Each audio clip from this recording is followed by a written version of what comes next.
നമ്മൾ stars and solar system എന്നുള്ള ചാപ്റ്ററാണ് ഡിസ്കസ് ചെയ്തുകൊണ്ടിരുന്നത്. അതിലെ സോളാർ സിസ്റ്റമാണ് നമ്മളിപ്പോൾ നിലവിൽ ഡിസ്കസ് ചെയ്യുന്നത്. നമുക്ക് പറയാനുള്ളത് ജൂപ്പിറ്ററിനെ കുറിച്ചാണ്. ജൂപ്പിറ്റർ,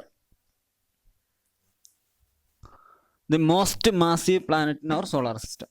നമ്മളെ സോളാർ സിസ്റ്റത്തിലെ ഏറ്റവും മാസീവായ പ്ലാനറ്റാണ് Jupiter.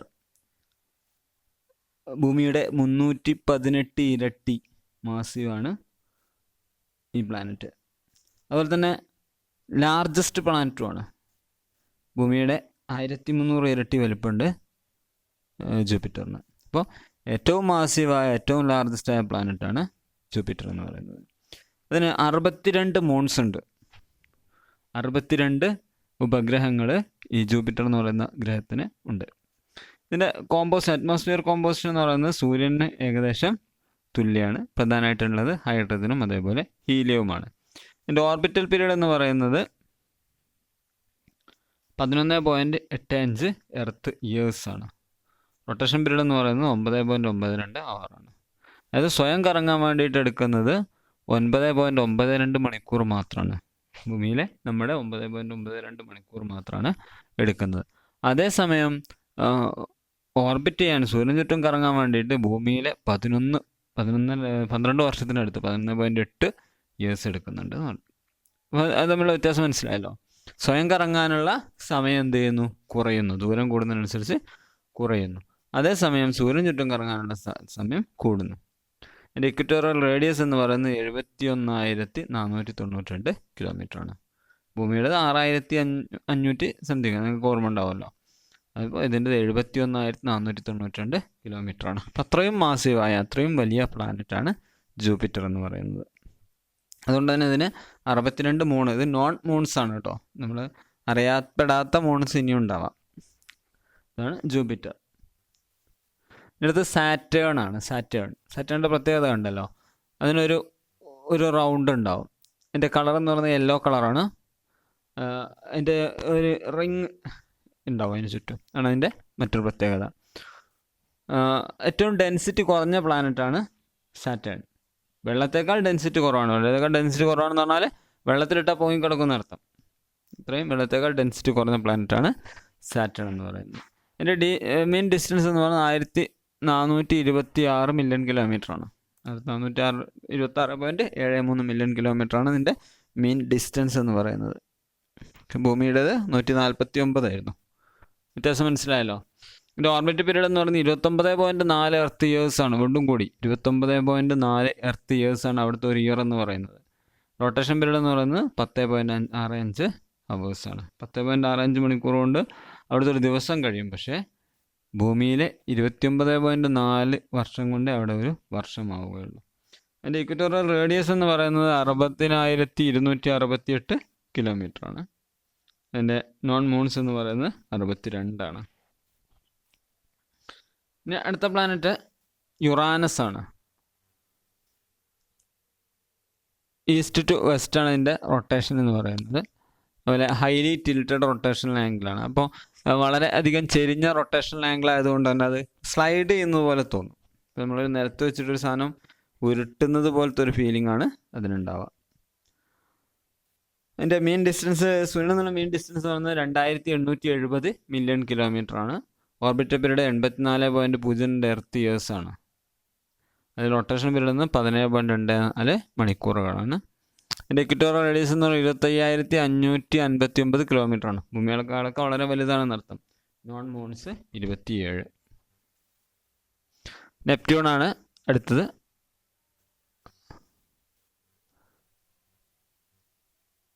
The ice giant Neptune was the first planet located through mathematical predictions rather than through regular observation of the sky. ശരിക്കും ആകാശത്ത് നോക്കി കണ്ടുപിടിക്കുന്നതിന് പകരം മാത്തമാറ്റിക്കൽ ഒബ്സർവേഷനിലൂടെ നമ്മൾ കണ്ടെത്തിയ ആദ്യത്തെ പ്ലാനറ്റാണ് നെപ്റ്റ്യൂൺ.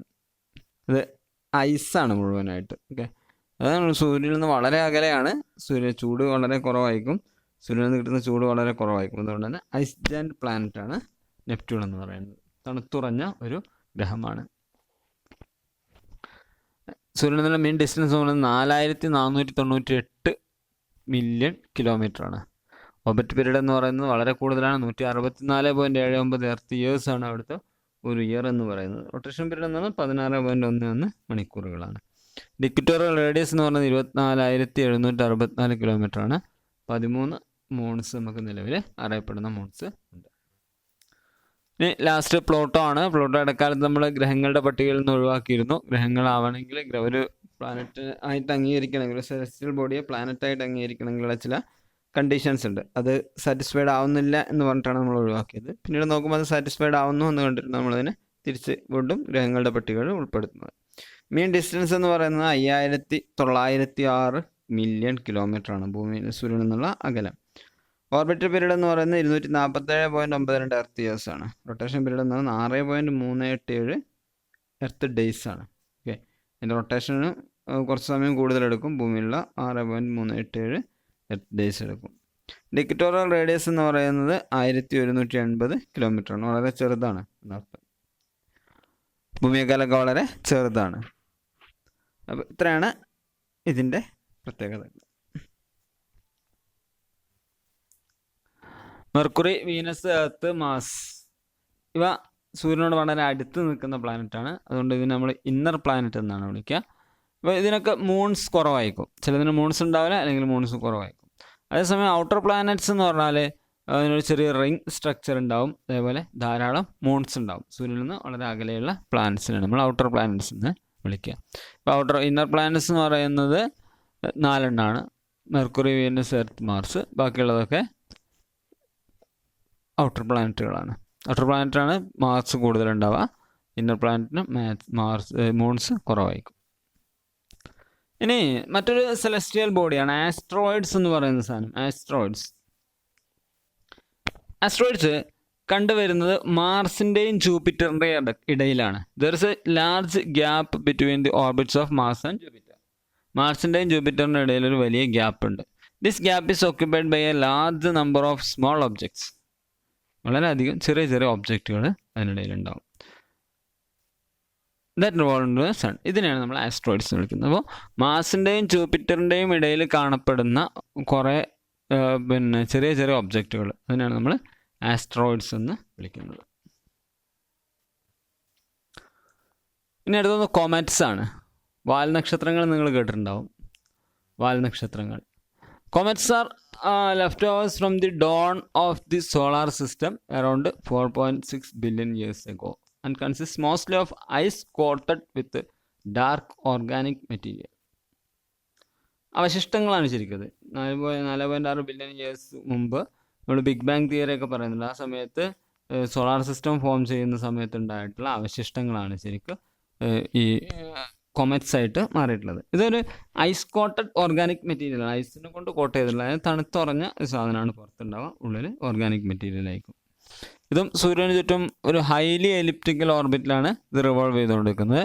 അതിൻ്റെ പീരീഡ് ഓഫ് റെവല്യൂഷൻ എന്ന് പറയുന്നത് വെരി ലോങ് ആയിരിക്കും.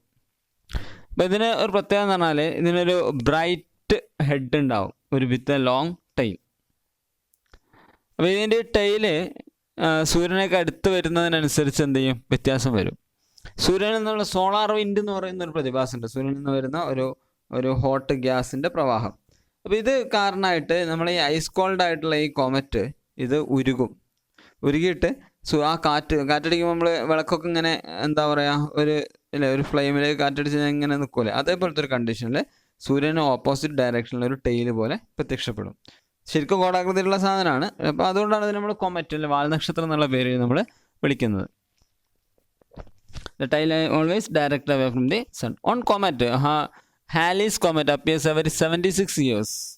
1986 നമ്മൾ ലാസ്റ്റ് ഇതിനെ കണ്ടിട്ടുള്ളത്. ഇപ്പോൾ 76 വർഷത്തിലൊരിക്കൽ മാത്രമേ നമുക്ക് ഈ ഹാലീസ് കൊമറ്റിനെ കാണാൻ പറ്റുള്ളൂ. പല കൊമറ്റുകളെയും നമുക്ക് കാണാൻ വഴി അതിലും വലിയ ഡ്യൂറേഷനിലാണ്. കാരണം ഒരു ലാർജ് എലിപ്റ്റിക്കൽ ഓർബിറ്റാണിത് സൂര്യനെ റിവോൾവ് ചെയ്തുകൊണ്ടിരിക്കുന്നത്. അപ്പോൾ വളരെ കാലങ്ങൾക്ക് ശേഷം അത് വീണ്ടും നമുക്ക് അതിനെ കാണാൻ വേണ്ടി കഴിയും.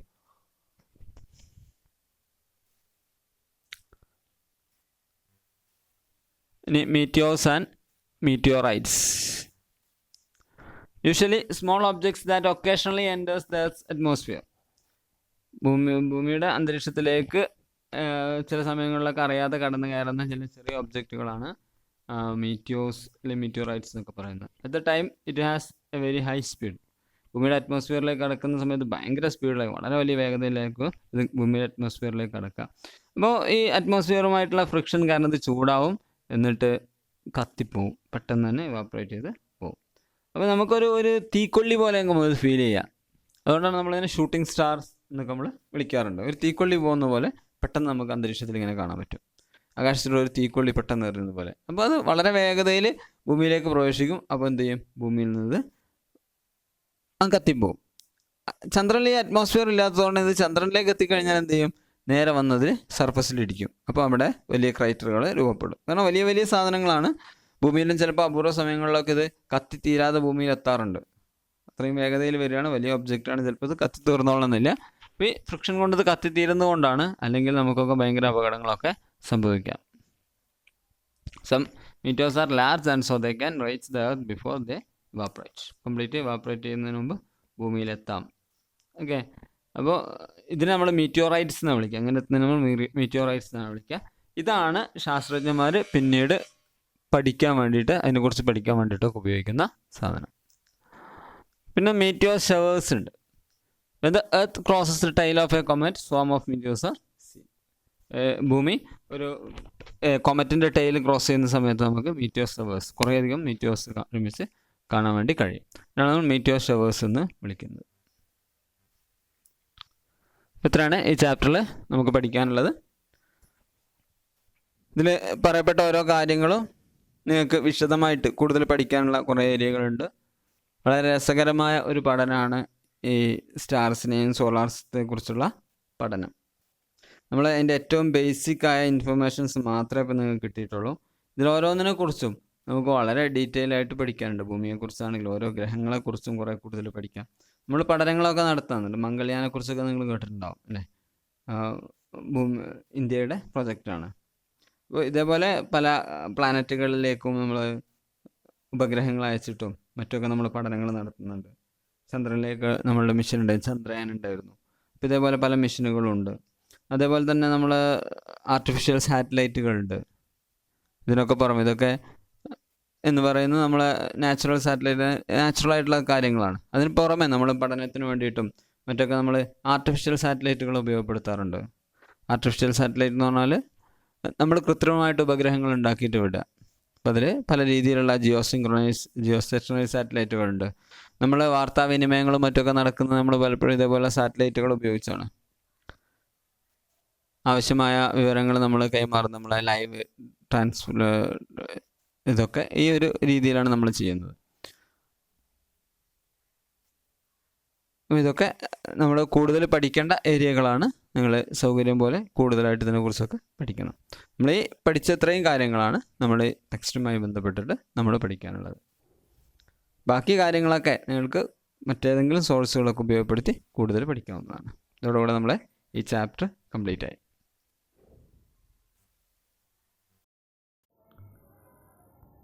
അഡീഷണലായിട്ട് ഈ ചാപ്റ്ററിൻ്റെ കൂടെ പറയാനുള്ള കാര്യമാണ് ആർട്ടിഫിഷ്യൽ സാറ്റലൈറ്റുകളെ കുറിച്ച്. ഞാൻ മുമ്പ് സൂചിപ്പിച്ചു, ക്ലാസ്സിൽ ഞാൻ പറഞ്ഞു. അതിൻ്റെ കൂടെ തന്നെയുള്ള സാധനങ്ങളാണ്. പല ആർട്ടിഫിഷ്യൽ സാറ്റലൈറ്റുകളും പല രാജ്യങ്ങളും അയച്ചിട്ടുണ്ട്. ഇന്ത്യ കുറേയധികം സാറ്റലൈറ്റുകൾ അയച്ചിട്ടുണ്ട്. അതിൽ പ്രധാനപ്പെട്ട ഒന്നാണ് ആര്യഭട്ടയാണ് നമ്മളുടെ ആദ്യത്തെ സാറ്റലൈറ്റ്. അതേപോലെ തന്നെ ഇൻസാറ്റ്, കൽപ്പന 1, എഡ്യൂസാറ്റ് തുടങ്ങി കുറേ ഉപഗ്രഹങ്ങൾ നമ്മൾ അയച്ചിട്ടുണ്ട്. അപ്പോൾ ഇതിൻ്റെ ആപ്ലിക്കേഷൻസ് എന്ന് പറയുന്നത് വളരെ കൂടുതലാണ്. നമ്മൾ വെതർ ഫോർകാസ്റ്റിങ്ങിന് വേണ്ടിയിട്ട്, അതേപോലെ തന്നെ television transmitting, radio signals send ചെയ്യാൻ, അതേപോലെ ടെലികമ്മ്യൂണിക്കേഷൻ മേഖലയിൽ റിമോട്ട് സെൻസിങ്ങിനൊക്കെ ആയിട്ട് ധാരാളം ഉപയോഗങ്ങൾ നമ്മൾ ഈ ആർട്ടിഫിഷ്യൽ സാറ്റലൈറ്റ് കൊണ്ട് നമുക്ക് ഉണ്ട്.